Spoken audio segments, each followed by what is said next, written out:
Deebi'uudhaan baga ayyaanni qilleetiin sin ga'e jenna. Egaa ayyaanni qillee durraa kaasee uummata Oromoo biratti kabajamaati kan inni ture jechuudha. Egaa ayyaanni qillee kun amantiidhaan cinaatti ammoo gama aadaatiin maal fakkaata waan jedhu kan laallu ta'a. Nuti ayyaana qillee bara kana sababeeffachuudhaan godina Shawaa Kibba Lixaa aanaa Walisootti argamneeti kan jirru. Ayyaanni qillee kanaan dura bifa aadaatiin kan taphatamaa ture. Amma ammoo gosoota wal dorgommii aadaa keessaa tokko ta'eeti kan inni dorgomamaa jiru. Seerris baheefiti kan jiru jechuudha.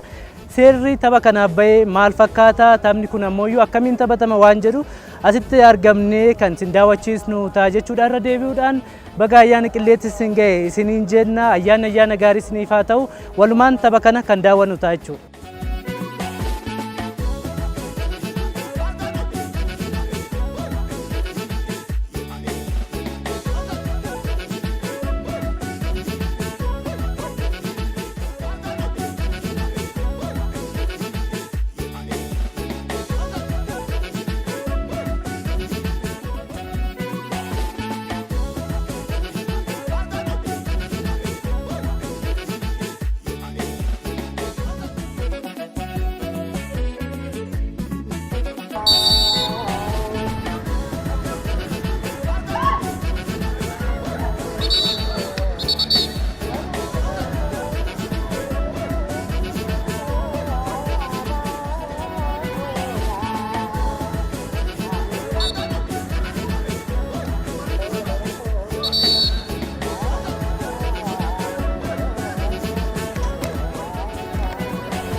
Kolonishe, Hamayalale,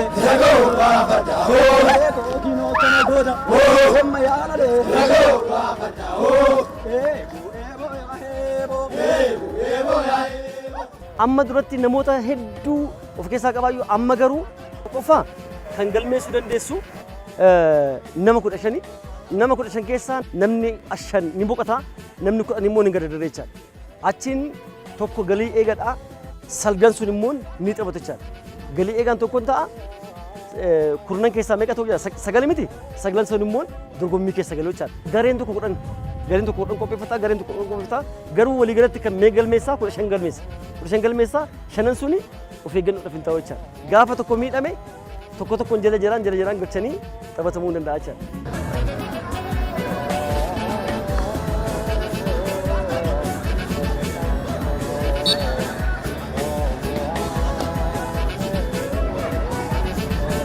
Duratti daangaa qabu jenneera. Bakka murtaa'e tokko waan murtaa'e tokko irratti kan gaggeeffamaa ture. Amma garuu seerri isaa karaa dalgee dheerinni isaa yaa'u meetira 100 dalgeen isaa immoo meetira 50 hin taphatamaa deebisitti immoo kan galii eegaa kan fooyyee jira.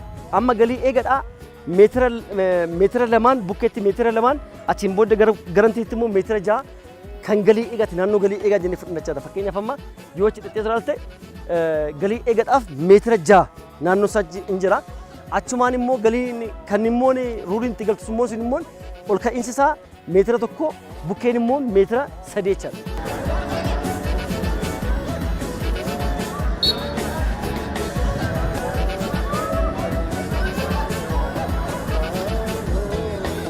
Afaan Oromootiin buruurii jedhamti kun afaan Oromootiin. Garuu immoo afaan Amaariffaatiin immoo yeegannaa qillee jedhamti. Kana ishiin kun duratti gaa mukaan garuu nama buruksaa ture, adda namaa dhaa ture, ilkaan namaa cabsaa ture. ija namaallee balleessaa ture duratti si galee mukaan xaramanii hojjeta jechaadha. Amma garuu tokkoffaa yoo miilla kee dhufte illee dhumaas hin jettu pilaastikii irraa gatama ulfaatinni ishii giraama 100 dha. Mee maaltu adabbii ta'a fakkeenyaaf amma gara Ligooretti yookaan rukuttaa adabbii sana kan kennisiisu yoo maal ta'edha? Amma adabbiin bakka hundumaatti adabbii kennamuu danda'a. Rukuttaa walabaa kan jennu fakkeenyaaf rukuttaa Ligooree immoo rukuttaa Ligooree irraan si ka'u naannoo galii eegaa keessattii fi akkasumas immoo naannoo Ligooree sanatti immoo rukuttaa adabbii sana yoo nama rukute yookaan yoo miila namaa rukutee too fakkeenyaaf amma ulee kun jirti miti uleedhaan nama dha'uun jira akka galiin kallattiin galiin sun dhuftee miti haala hin taaneen harkaanis ta'e haala hin taaneen yoo dhorke rukuttaa adabbii kennama.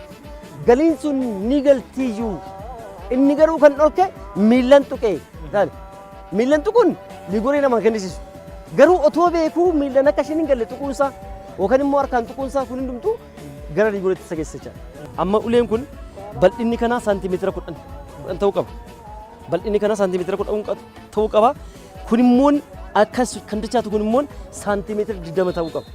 Asii ka'ee ammasitti fakkeenyaaf saantimeetira 20 ta'uu qaba. Asii ka'ee ammasitti immoo saantimeetira 80 ta'uu qaba. Uleen kun dheerinni ulee kanaa akkasitti meetira tokko ta'uu qaba jecha. Ulfaatinni ishii kiiloogiraama jechaan giraama 600 amma 100 kana caaluu qabu kanaan adeemamuu qaba jechaadha. Kanaaf asirratti garuu bismaarri wayii rukutamuu qabu maaltu rukutamuu qabu kanuma hojjetama bal'inni isaa saantimeetira 10 asii ka'ee ammasitti immoo kun immoo kan jalatti kun immoo saantimeetira 20 asii ka'ee ammasitti immoo meeqan jedhee 80 sin jedhe miti. Kanaaf 80 kanaan ni taphatama jechaadha. Kanaan alatti garuu yoo dhiyaate maal godhama irraa muudama jechaadha.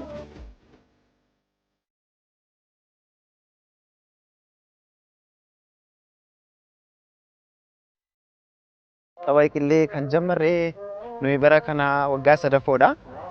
Haa ta'u malee yeroo duraatiif taphichi kun akka ispoortii ammayyaa baay'ee xiyyeeffannoo qabu. Garuu waggoottan dhiyoodhaas akkuma ispoortii ammayyaa haala bareedaadhaan deemnee hirmaachaa jirra. Kanaaf seerota isaa yeroo calqabaatiif tapha qillee kana aanaa keenya irratti walitti nu qabuudhaan akka eegallu nu godhanii.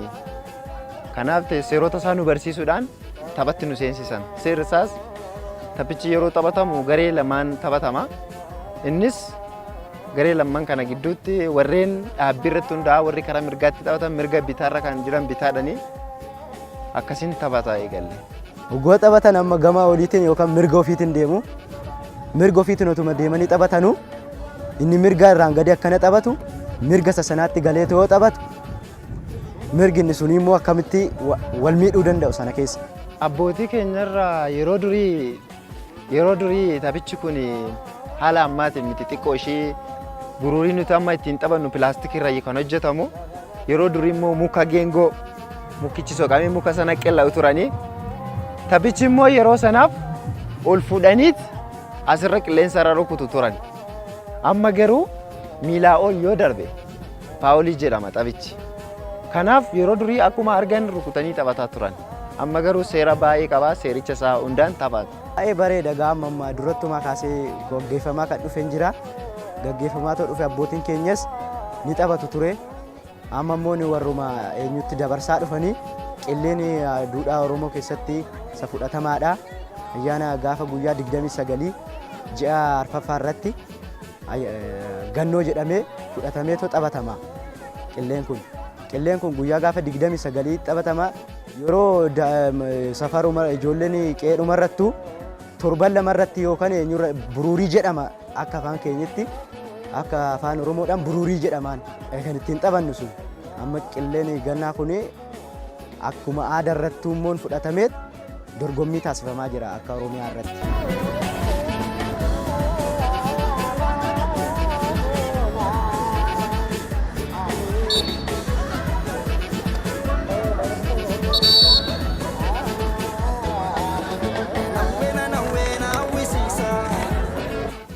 Waa'ee qillee yoo kaasnu duratti umurii keenyanis taphanneerra. Lafti qilleedha uumamaan lafti meedaan badhaatu jira. Isarratti waggaadhaan gannoo hin taphatama. Taphni suni akka ammayyaa'e kana odoo hin taane baay'ee kaatu. qilleensa irratti sin rukutama. Ilkaan namaatillee hin cabaa gaafin hin jiru waliin komatanii. Ijallee hamburuksu jira. Sanuma keessa akka biraatti jaalatama. Qilleensa rukutee daangaa qaba. Daangaa san dabarraan warri sun bakka jara kana mo'anii jedhamee ilaalama. Qillettiin mukarraa hojjetamti. Ishii saniin calqabu saniin booda fudhatee amma barbaade akkuma amma isin jedhe san hin deema. Eentu reebaa jira kaa garee san gita jedhama maqaan isaa san gita qaba garagaluun hin jiru karaa biraatiin rukutuu hin danda'u yoo rukunnaan dhaabi jedhuun. Sana gita isaa qabatee amma danda'e hoggaa fudhatee deeme caale jedhameeti ilaalama. Akkasitti baay'inni isaanii bal'aadha lakkoofsan qabu. Akka amma lakkoofsan amma kana jedhamee foormiin isaa mijaa'e kana miti.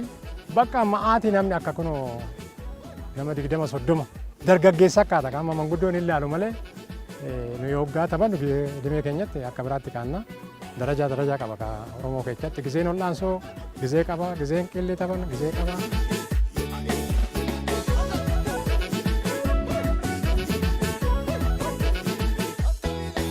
Duratti wanni ittiin taphatan lafatu bal'aadha. Meedaa kan jennu caffee kan jennu caffeen ofuma isaati uumamaan lafti lafa jira. Amma lafti qotamee dhumeera. Lafa caffee san kaan baargamoodhaan kaan mana jireenyatiin waan shaffanameef amma seenaa santuu fi bakka xiqqootti duratti akkanatti taphannaa ebeeluu fa'aa wajjiniin taphannaa jedhanii manguddoon amma akka seenatti haasa'uun alatti lafa qabatee waan bal'aan hojjetu hin jiru. Amma fuulduratti maal ta'aa kan jedhu akka manguddootaan nu jalaa hin badiin jennee allaallu mana barumsatti sadarkaa mana barumsaa kana dakuma calqabee akkuma amma sirni gadaa Oromoodhaa barumsa keessa galuu qaba jedhamee jedhamu kan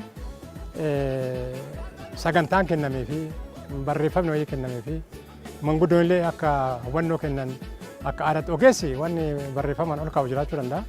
Amma kuni amma saayinsii qabatee bifa kanaan meedaan taa'uun isaa waan xiqqaa miti. Adagaa jennu suni akka duratti ilkaan nama cabaa iji nama cabaa hin jennu indoom baay'ee waan jaalatamaa ta'eef mana barumsaatti oduu calqabee. Mana barumsaatti wanni barbaachisuuf ijoolleen amma mana hin jirtu. Duratti horii eegdii hin qotti wal argu. Qeeqee torumtaane gizee gannaadhaa meedaa amma giddugala bakka beekamaa kan ta'etti taphatu turanii akkuma isin jedhe lafti kana qophaa'ee hin jiru. Kan kana dhiiste amma ispoortuma kuwaasitiif iyyuu yoo mootummaan waan ta'eef mijeesse malee akka duratti meedaan bal'aan waan hin argamneef mana barumsaatti oduu kenname. Manguddoonnis immoo achumarratti arganii gorsa kennanii waan gaarii ta'a addaan hin cituu hin danda'u.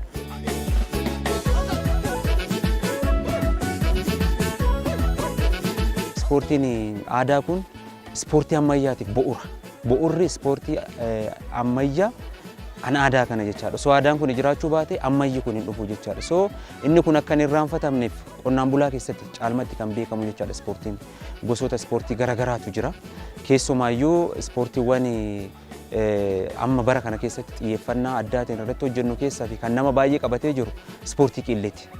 Tapha qiillee kana jechaadha. Tapha qiillee kan akka godina keenyatti aanaalee qabnu keessatti idilaa'ee akkaataa itti hojjetamuu danda'amu.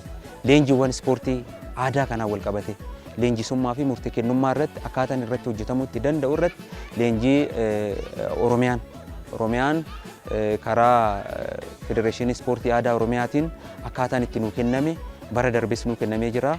Bara kanas kennuuf kan itti adeemaa jirru caalmatti ispoortii qiillee kun immoo godinni keenya dorgomaadha jechaadha. Ispoortiin aadaa ammatti akkuma mootummaatti xiyyeeffannoo itti kennamee hojjetamaa jira.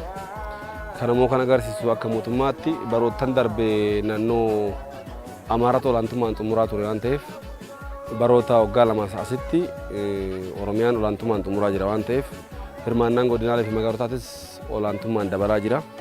Gosoota ispoortii lama sadiin kan hirmaatan sunis ammatti gara ispoortii kudhaniitti fi gara uffata aadaa fi nyaata dabalatee gara ispoortii tokkootiin hirmaachuu godinoonni eegalaniiru.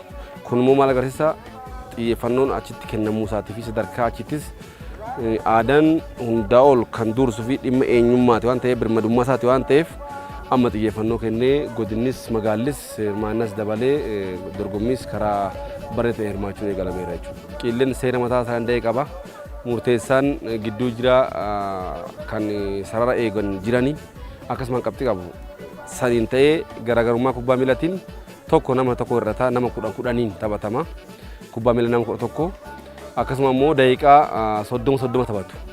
amma boqonnaa daqiiqaa 30 sun daqiiqaa 45 gaarummaa kana alatti seerri isaa hundi akkuma kubbaa miilaa san qaama harkaan tuquun danda'amu qaamaanis tuquun danda'amu kun kanaaf seerratti godhamee akkuma qaamota ispoortii kaanii xiyyeeffannoo kennamee hojjetamuu qabuu fi garuu yoo hojjetame bu'aa akka fiduu danda'uu fi akka carraa naannoon Oromiyaa kanaan naannoo kamii ol dursee olaantummaan bara baraan kan xumuru ispoortii qillee kanaan baay'ee ni beekamu jechuudha.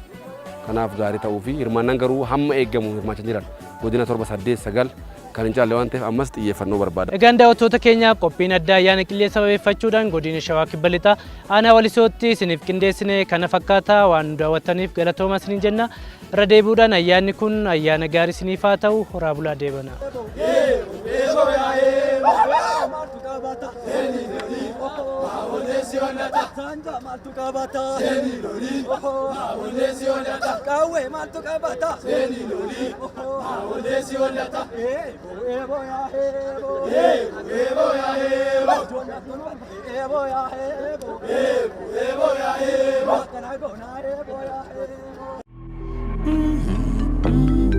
Mm-hmm.